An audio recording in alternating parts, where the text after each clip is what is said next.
Class खत्म होती ही जियानी जाने लगा तो ज़ेंगशी उससे पूछता है कि तुम हर ब्रेक में कहाँ जा रहे हो। जियानी कहता है मैं रेस्टरूम जा रहा हूँ, क्या मैं नहीं जा सकता।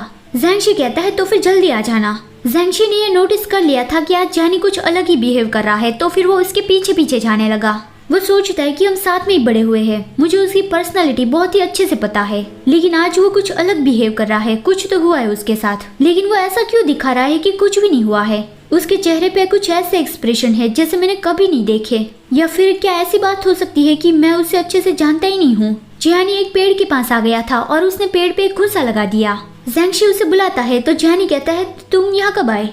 ज़ेंगशी उसका इंजर्ड हाथ पकड़ता है और पूछता है कि तुम अपने साथ ये क्या कर रहे हो। वो जोर से चिल्लाता है कि तुम मुझे बताओगे कि क्या हुआ है। जियानी बहुत ही ज्यादा सीरियस चेहरा बना के कहता है कि मैं बस खुद को स्ट्रांग बनाना चाहता हूँ। ज़ेंगशी कहता है क्या मतलब कि इसके लिए तुमने यहाँ आके पेड़ पे घुसा मार के खुद को इंजर्ड कर लिया। वो जियानी के लिए बैंडेज ले आया। जियानी अपने हाथ पे बैंडेज लगाता हुआ कहता है कि एक्चुअली आज मैं किसी के साथ फाइट करने वाला हूँ, मुझे लगा कि मुझे पहले तैयारी कर लेनी चाहिए। और वो बैंडेज के बारे में कहता है कि ये चिपक क्यों नहीं रहा है। ज़ेंगशी कहता है तुम इतने क्लमसी क्यों हो, और वो उसे बैंडेज लगाने में मदद करता है। और वो पूछता है कि तुम फाइट क्यों करने वाले हो। जियानी कहता है क्योंकि उस वजह से मुझे बहुत ज्यादा गुस्सा आ रहा है। ज़ेंगशी पूछता है तुम किसके साथ फाइट करने वाले हो। जियानी कहता है उस लाल बाल वाले लड़के के साथ। ये सुन के ज़ेंगशी के हाथ से बैंडेज गिर गया कि ये लड़का वही तो नहीं हो सकता ना, मतलब कि उसने आज सुबह ही मो गुआनशान को देखा था ना, जो बहुत ही ज्यादा गुस्सा था, जैसे वो अभी किसी को जाके पीटने वाला हो। दूसरी ओर मो गुआनशान अकेला ही जा रहा था, तब उसने हीतियान को देखा। हीतियान ने सुबह ही अपना डरावना रूप उसे दिखाई दिया है, तो फिर मो गुआनशान अभी उसे इग्नोर करना चाहता है कि डैम इट, फिर से हमारी मुलाकात हो गई, यही बेहतर रहेगा कि मैं ऐसा प्रिटेंड करता हूँ कि मैंने उसे देखा ही नहीं।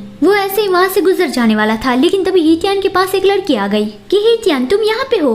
मो गुआनशान मन में ही उस पर गुस्सा करता है कि हे रास्ता ब्लॉक मत करो, लेकिन वहाँ हीतियान के पास और ज्यादा लड़कियां आने लगी। मो गुआनशान को बहुत ही ज्यादा गुस्सा आ रहा था। वो गुस्से से कहता है कि हे रास्ते से हटो, लेकिन लड़कियां उस पर ध्यान ही नहीं दे रही थी। फिर अगला सीन आता है, जियानी लॉलीपॉप चूस रहा था, तभी हीतियान अचानक से आगे कहता है अगर तुम इसे अच्छे से लीक नहीं करोगे तो फिर तुम्हारी लाल नीचे टपक जाएंगी। जियानी फ्लिंच हो गया कि हे अचानक से आके मुझे डराओ मत। हीतियान उसका टी शर्ट ऊपर करके कहता है कि मैंने तो कभी नहीं सोचा था कि तुम इतने ज्यादा फिट हो। जियानी कहता है क्या बकवास करे हो, ऑफ कोर्स मैं बहुत ज्यादा फिट हूँ।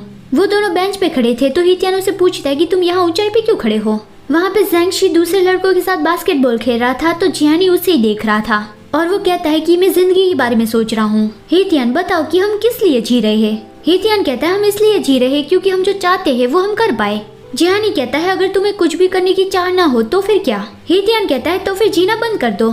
जियानी कहता है तुमसे तो बात करना ही बेकार है। तभी उसने ज़ेंगशी को आते देखा तो वो हीतियान को हटाने लगा कि जल्दी पीछे हट जाओ, मैं वो चीज ट्राई करना चाहता हूँ। हीतियान तो समझ नहीं पाया कि कौन सी चीज। जियानी ने बहुत ही जोर से ज़ेंगशी का नाम चिल्लाया और वो उसके ऊपर कूद गया, लेकिन वो दोनों ही गिर पड़े और नीचे जो खाली कैन पड़ा हुआ था वो उसका पैर लगने से हीतियान के फेस पे लग गया। जियानी कहता है तुमने मुझे पकड़ा क्यों नहीं, और ज़ेंगशी गुस्से से कहता है क्या तुम पागल हो। फिर हीतियान और जियानी वाटर बेसिन पे थे। जियानी को बहुत ही ज्यादा गर्मी लग रही थी और वो हीतियान को पानी का पाइप पकड़ने के लिए देता है कि तब तक मैं मुंह धो लेता हूँ। हीतियान कहता है अब जबकि तुम्हें इतनी ज्यादा गर्मी लग रही है तो फिर तुम इससे शावर क्यों नहीं ले लेते।